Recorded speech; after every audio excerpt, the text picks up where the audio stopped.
So, where do we begin when we talk about money and debt and wealth building? It can be a really uncomfortable topic for a lot of people.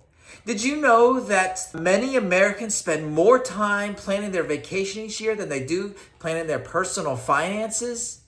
And that about 97% of American adults spend no time on any given day with money management.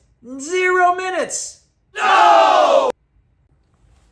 If you do want to start a conversation about investing or just do research on the internet, there's just so much noise out there. Some people may say cryptocurrency is the way to go. You got to invest in Bitcoin and Ether. And others will say, no, man, you got to go with Doge and XRP. And then others will say, no, forget cryptocurrency. The real type of currency you should invest in is gold and silver. And then others may say, nah, forget those commodities and currencies. You got to invest in real estate. But then even if you talk to people about what to invest when going into real estate, some will say commercial real estate. That's the only way to go. And others will say, no, you got to buy land and develop it. Yet others say, no, it's all in rental investment houses. You got to buy single family homes and rent them out. And others say, sure, you got to buy residential properties, but forget the single family homes and go with apartment buildings.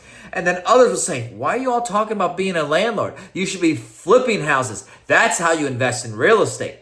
Yet other people may say, forget the real estate. You got to invest in the stock market. It has proven long-term returns. But then even when you want to invest in stocks, some people will say, you got to day trade, man. Others will say, no, forget the day trading. That'll drive you crazy. You got to swing trade. And then yet others will say, trading, forget that. If you don't want to own a stock for 50 years, you shouldn't own it for 50 seconds. You got to buy and hold for the long term. And then others will say, well, if you're going to buy and hold, you got to buy and hold individual stocks. And others say, no, you got to go with the hedge fund. Pick the right hedge fund manager and just ride that. And others say, forget about the hedge funds. They're charging too much money. Go with passively managed index funds. There's just so much noise. And then other people will say, forget about the stocks. The stock market could crash. You got to buy T-bills and chill. That's treasury bonds and treasury bills. Others say, no, man. Banks could fail. You got to put all your money in your sock drawer. That's the only safe place for it. And others will say, no, you got to own fine art. And others say, no, you got to buy collectibles. And then here's the funny thing. As Christians, we look to the Bible for guidance. And the Bible has a lot on money and possessions. There's about 2,350 verses in the Bible about money or possessions. About 15% of what Jesus talked about had to do with money and possessions. In fact, Jesus had 38 parables that he shared with us in the Bible, and 16 of them are on the topic of money. Some Christians may say, listen, don't focus on wealth building on money. Focus on the values of being part of the kingdom of God. Whereas others will say, listen, we're not trying to replace Jesus. You should go after achievements and wealth to glorify him and to serve the poor and the meek. My business school classmate Elon Musk said something that I really took to heart. He said, you have to listen for the signal through the noise. Since there's so much noise out there, I want to do my part to help you find the signal. And there's no one particular signal that one size fits all kind of thing. There's a signal for you. I want to help you find your signal and weed out a lot of the noise. And in this video, I want to mesh and combine biblical principles with wealth building to give you some guidance. I'm not an expert on the Bible. I've done some research and I want to share with you, and I hope that you have some insights for me too. So let's get into it. First, we have to define what wealth is for you. Now, I've heard some people when they're talking with their partner about money, they say, honey, sweetie, I don't need to have a lot of money. I just need to have you, and then I feel so wealthy. I'm a wealthy, blessed person. And if you catch your partner on the right day, they'll be like, oh, honey, that's the sweetest thing I've ever heard in my life. But let a week go by and there's some sleepless nights over money and there's not enough money to pay all the bills and you want to try giving that line again, you might get a different response. So what does wealth look like for you? What do you think it is for you right now? And what do you want it to be in the future? I'll give you a couple definitions. One definition of wealth is when your passive income exceeds your lifestyle expenses. By passive income, I mean income that you get for not working. It's not you working for money, but your money working for you. Examples include rental income from investment properties. It includes dividends from shares of stock. It includes royalties from a book or a song that you created. Passive income, when it exceeds your lifestyle expenses, means that you don't have to work anymore for your money. Your money is indeed working for you. Here's another definition of wealth. That's if you stopped working today, could you last at least 15 more years on your savings and investments? So if you chose to stop working, or if you were forced to stop working today, maybe from an injury, maybe from caring for a loved one, maybe from you wanting just to pursue a different option in life, how many years could you go without having to work for money again?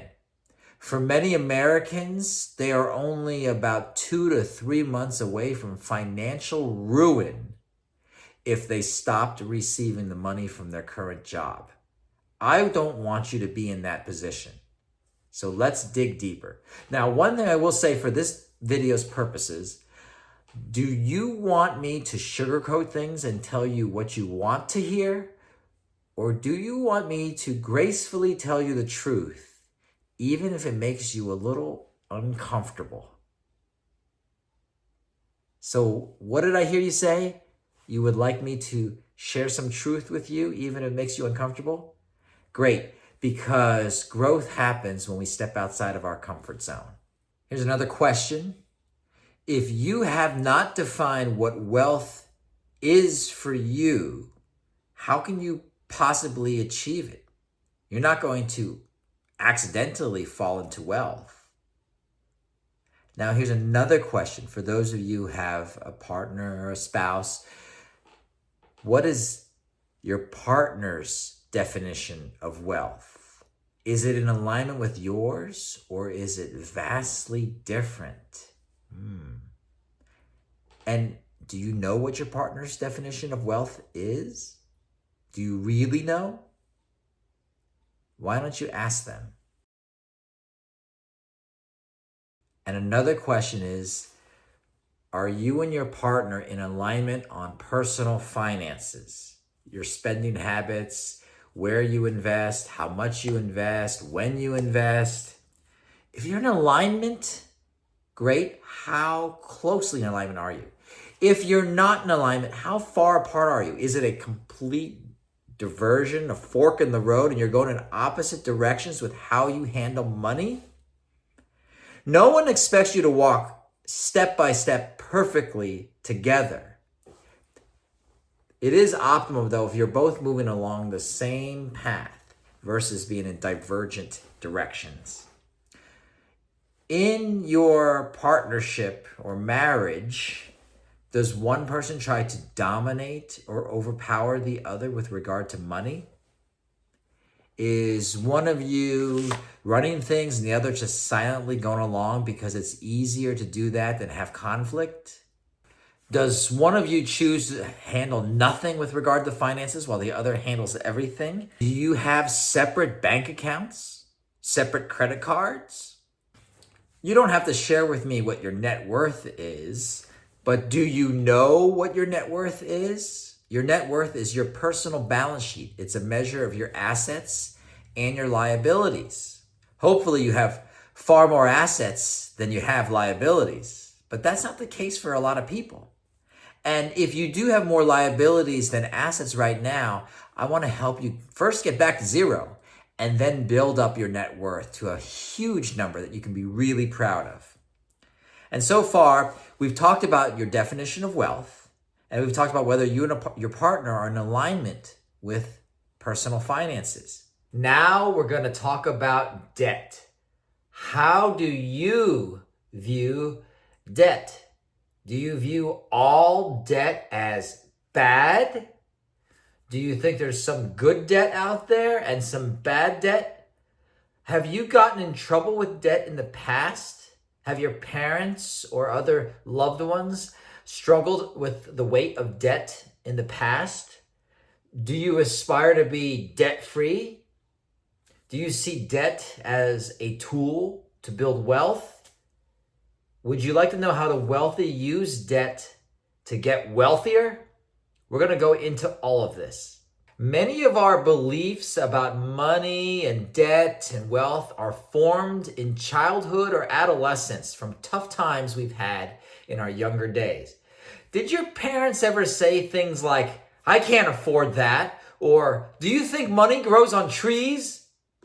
Do you have financial trauma, whether it's from possibly being evicted or having the threat of eviction, or perhaps your family members fighting over money, or perhaps debt collectors contacting you, or perhaps some financial embarrassment that was exposed? Were you in a position where you had to send something back at the checkout line because you didn't have enough money?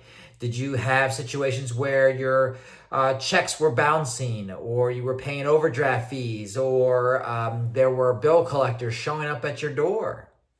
So, how do you really feel about debt? Does debt keep you up at night? Do you fight with your partner or spouse over it? If you borrow money, do you try to pay it off as soon as possible? Take a moment and really discuss with your partner how you feel about debt.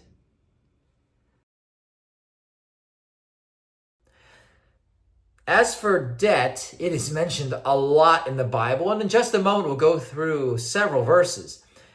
There are those out there like Dave Ramsey who say that in the Bible there is nothing good mentioned about debt, and I agree with him on that. What I will say is that I have yet to find anywhere in the Bible where it says that debt is a sin. And if you find something, please share it with me. We're going to go through the verses, and what I will say that there's a lot of verses that have biblical warnings about getting into trouble with debt, and those hold true even today. So let's get into it. A popular verse is, "The rich rule over the poor, and the borrower is slave to the lender." That's Proverbs 22, verse 7. And here are a number of other ones on debt.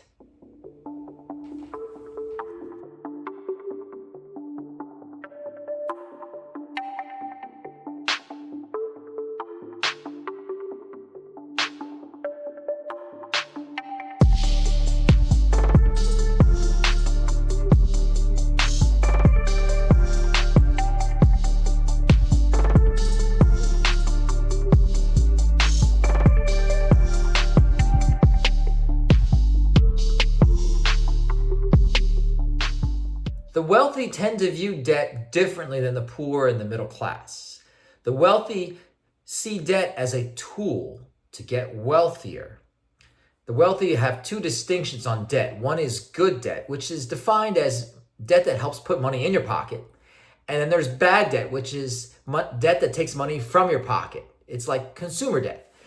So let's look at good debt. Let's say you have a real estate investor and their mortgage on a rental property is $1,500 a month, and that includes taxes and insurance. And the renter is paying $2,000 a month. So there's $500 a month in free cash flow.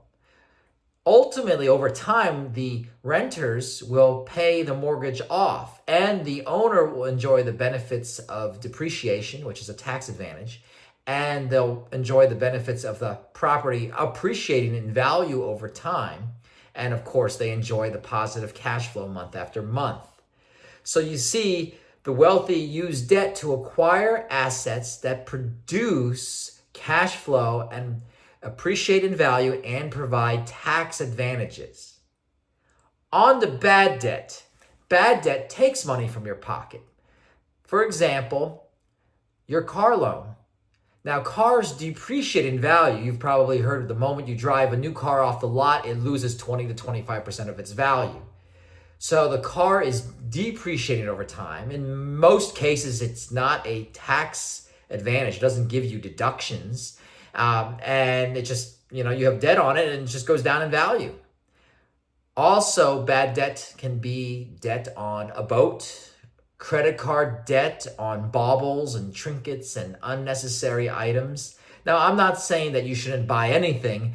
Enjoy your life and live within your means. What's interesting is that the wealthy tend to live within their means, and the poor and the middle class tend to be stretched a lot of the time. As for bad debt, as mentioned, it's debt that takes money from your pocket.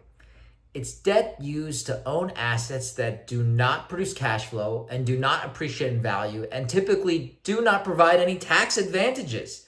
Bad debt is consumer debt. Bad debt includes credit card balances, car loans, boat loans, payday loans, medical debt, title loans, you name it.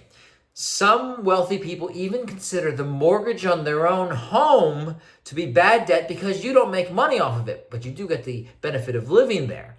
Amira and I use debt against our own home in the form of a low interest cash out refinance and a home equity line of credit in order to buy multiple other investment properties. So that's actually good debt for us. Amira and I do not even pay $1 in additional principal each month on any of our good debts. That's the mortgage loans against rental properties. Think about it. If I have a 3% fixed rate loan and I know how to make a 20% or better return on investment, why would I pay off the 3% loan and give up the potential 20% return? Mathematically, I could pay off the loan faster if that was my goal by investing in it and making 20% or more, and then later on paying off the debt and still having money left over. Mortgage interest, as mentioned, is tax deductible. So we can lower our taxes when we have more interest to pay on our mortgages that produce cash flow and allow us to acquire more assets and have those tax deductions. Now, there's also a concept known as the BRRRR method: buy, renovate, rent, refinance, and repeat, that allows us and other investors to recycle the same cash and buy multiple investment properties. I'm not going to go into that in this video, but I have videos on the BRRRR method. Let's talk about a concept here: two investors. Investor number one and investor number two. Now, investor number one, she has $200,000 in cash, and so does investor number two. He likewise has $200,000 in cash. They both want to invest in real estate. So investor number one, she does not like debt at all. And there's nothing wrong with that. So let's play this out. She buys a rental house for $200,000. After 5 years, let's say that the real estate values in the area have appreciated 25%. So the $200,000 house that she bought 5 years earlier is now worth $250,000. So in terms of appreciation alone, she's created $50,000 in value or equity. Now let's look at investor number two. He wants to use debt strategically to acquire more assets. So he borrows money. He puts 20% down and borrows 80%. So out of the $200,000, he puts $40,000 down on house number one, $40,000 down on house number two, and so on and so forth. So he buys 5 houses using the $200,000 in cash that he started with. Now those 5 houses are worth $1 million total. After 5 years, if prices have appreciated by 25%, the $1 million worth of real estate is now worth $1.25 million. So back to investor number one, she didn't want any debt. So she turned a $200,000 house into a $250,000 house.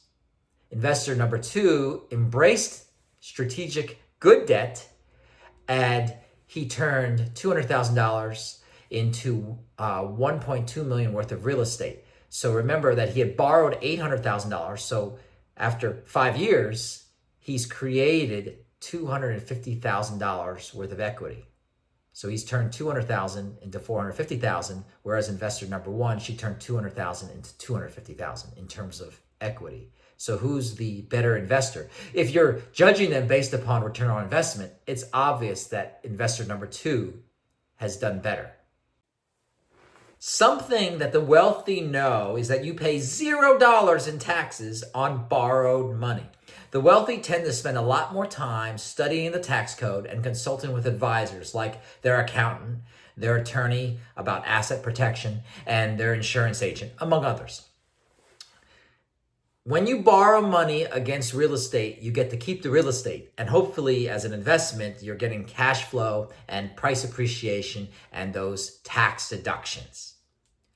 Think of it this way. Let's say a wealthy person owned a valuable piece of real estate and they wanted to raise capital to acquire another asset. Sure, they could sell the real estate, but now they'd have to pay tax on the capital gains unless they did a tax code 1031 exchange, which I'll discuss later, where they can indefinitely defer the payment of taxes. But for the sake of this example, when you sell an asset and you turn a profit, you have to pay capital gains tax on that. Okay? But if you choose instead to borrow money against that piece of real estate, you get the benefit of having capital to go after the next asset acquisition, but you get to also keep the real estate and keep the cash flow and the tax deductions and the potential for appreciation over time. So the wealthy tend to borrow debt against assets in order to acquire the capital they need to buy more assets. Let me share with you an anecdote here. The household is like a corporation. You have income and expenses, you have assets and liabilities, and you have a CEO or co-CEOs running the organization and managing the finances. Let's say you have a married couple named John and Jane Doe, and they have 3 kids, and they have a 3% interest rate on their home mortgage. And they want to improve the household balance sheet. They want to increase income more than the expenses. So they feel that they are not qualified enough to do it on their own. So they decide to hire a CEO named Johnny to grow their wealth and increase their income while keeping expenses under control. So Johnny thinks about, how are we going to do that? And Johnny comes back with a big plan. And he goes to the board of directors. That's John and Jane Doe and their 3 kids. And Johnny, the new CEO, says, I've got a great plan here. We're going to take every excess dollar we have and we're going to pay off the 3% mortgage as fast as we can. Now think about this. Pay off the 3% mortgage as fast as you can? If you invested money in the stock market, the S&P 500 has historically returned with dividend reinvestment 11% per year over the long run. Real estate investment, if done right, can produce 15%, 20%, 25% return on investment or better. Heck, there are high yield savings accounts right now paying 4%. So imagine John and Jane Doe when they have hired Johnny to be the CEO and he comes in with this plan to take all available capital and pay down the 3% loan as fast as possible. You could just put the money in the 4% savings account and be ahead of the game. Remember, you're also getting a tax deduction for your mortgage interest. Or why not put the money into the stock market, let it grow at 11%? That beats 3%. Or put your money into a real estate investment that grows, let's say, 15% year over year as a rental property, perhaps. You see, the CEO's job is to not do what is most convenient and comfortable, not given to fears stemming from childhood or things like that. The CEO's job is to improve the balance sheet, grow the income of the enterprise, and do what's best for the shareholders or stakeholders. Amira and I, when we bought our home, we had a 4.25% interest rate. And then we engaged in forced appreciation or forced equity. What that means is that we improved the house's value. So for a split moment, maybe a 20-second period, we thought about, well, what if we took all of our money and over the next several years just paid off the 4.25% loan? And then after it's paid off, we'll put our money into other investments.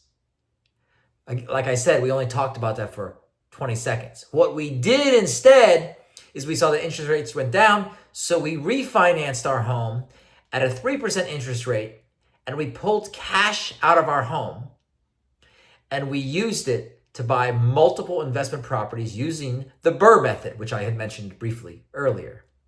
And then later on, our house appreciated even more, and we did more improvements, and we got another appraisal on our house and got a home equity line of credit, and we used the money from that HELOC to buy multiple other investment properties. And then later on, the house appreciated, and we did additional improvements using the income from the multiple investment properties, and we got our house appraised for even higher, and we got a higher HELOC, so now we can buy even more investment properties. Had we simply put all of our resources toward paying off the original mortgage, we would not have bought any of those investment properties. And by the time we paid off our house, the property values would be a lot higher. Imagine this, if we had paid off our house, we'd probably be paying twice as much for an investment property today, and the interest rates on those would be 2 or 2.5 times higher than what they were before. Now, let's talk about income. Earned income, according to the IRS, is money from wages, salaries, and tips. It's money from your job. Unearned income is rental income, royalties, dividends, and capital gains. It's money from passive activities, also known as passive income. Earned income is taxed at the highest rates. If you do really well at your job, the highest tax bracket is 37%. So the better you do, the more in taxes you pay. Unearned income is taxed at much lower rates or not at all. The poor and the middle class focus on generating earned income. The wealthy focus on generating unearned income. Now, even though the wealthiest 3% of Americans pay 50% of all taxes, they pay far less in taxes as a percentage of their income than the middle class. So additionally, when asset values go up, the wealthy pay nothing on the growth of their assets, the appreciation in value, unless they choose to sell. But even if they sell, there are tax advantages where they could indefinitely defer the payment of their taxes. So I'm going to give you a simplified example. If you earn $100,000 from your job, you're going to pay about $25,000 of that in taxes. If you earn $100,000 in dividends, which is unearned or passive income, you'll pay about $15,000 in taxes because most dividends are taxed at a 15% rate. If you earn $100,000 in long-term capital gains, that's like you own some stock, it appreciated by 100 grand and you sold it after a year or more, you'll pay about $15,000 in taxes and possibly zero. There are ways around that. So back to what I was saying, $100,000 from your job, you can pay about $25,000 in taxes. But if you earned $100,000 in dividends or $100,000 in long-term capital gains, you pay only $15,000. Now, if you earn $100,000 in rental income, you'll pay about $14,000 in taxes and possibly as little as $0. If you earn $100,000 in your Roth IRA or Roth 401k, you'll pay $0 in taxes. As I said, the wealthy focus on generating unearned income. So what can you do to create more unearned income? How much passive income do you have right now? Do you have a plan on how to generate more unearned income? Is the only income you have that which comes from your job? How many income streams do you have? The typical millionaire in America has at least 5 income streams. Amira and I have 23 income streams. 5 of them are active income streams, and the other 18 are passive or unearned income streams. We receive checks from 23 different sources. We make money while we sleep.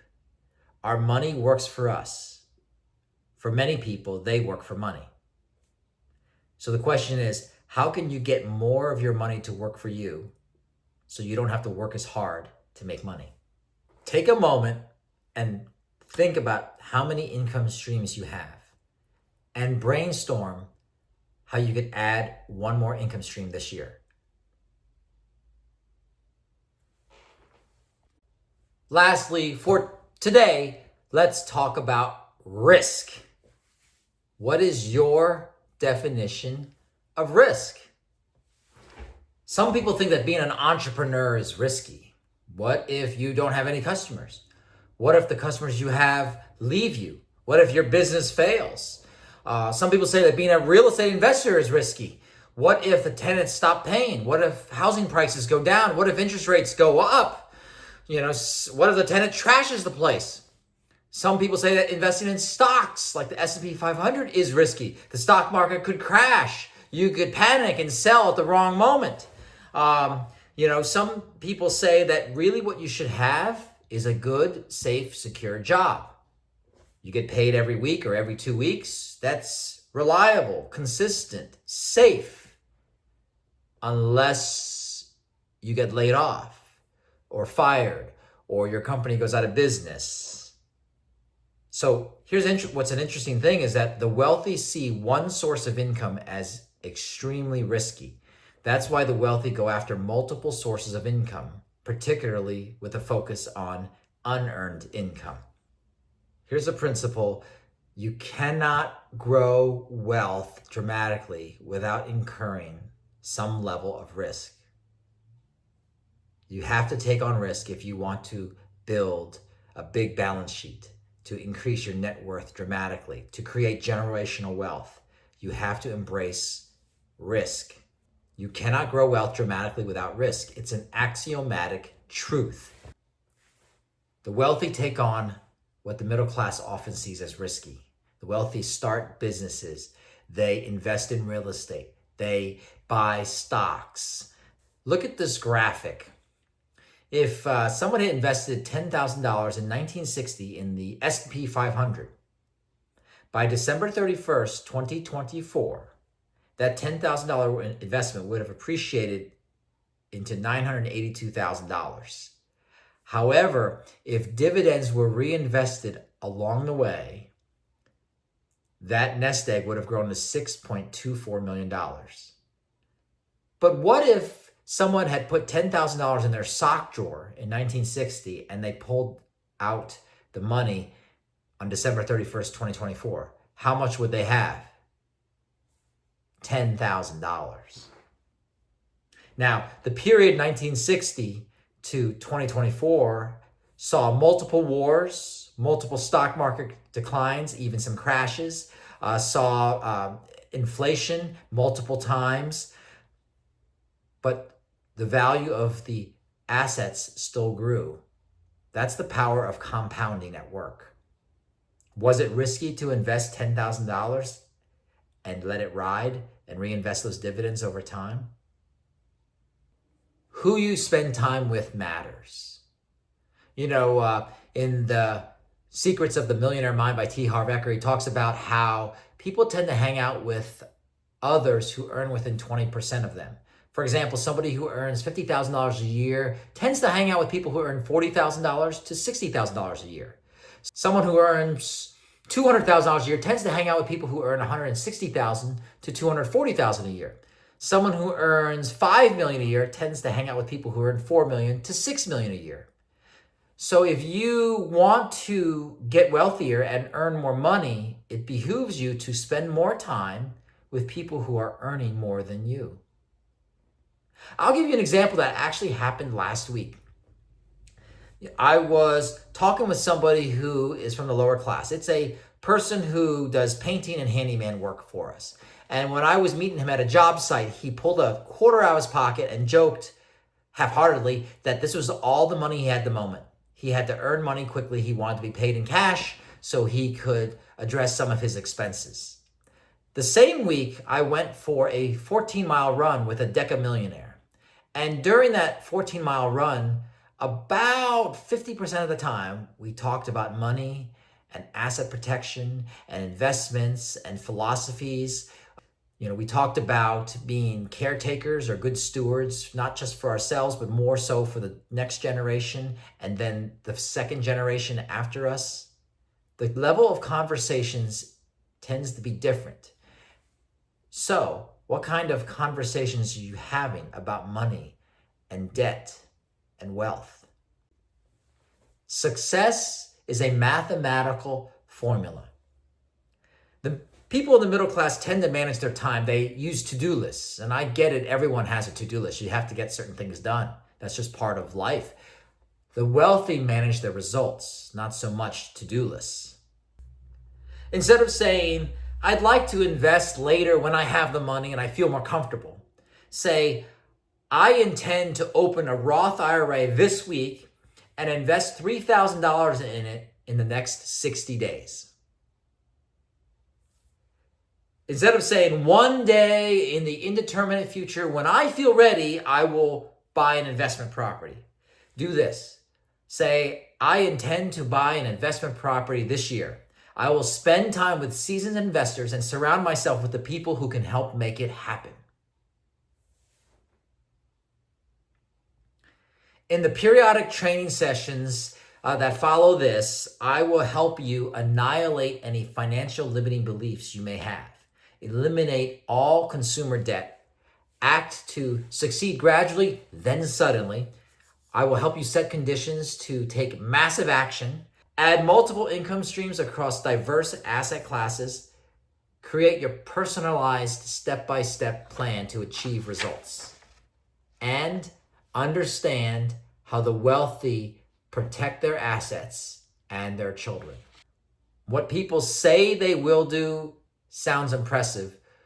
What people often do is disappointing.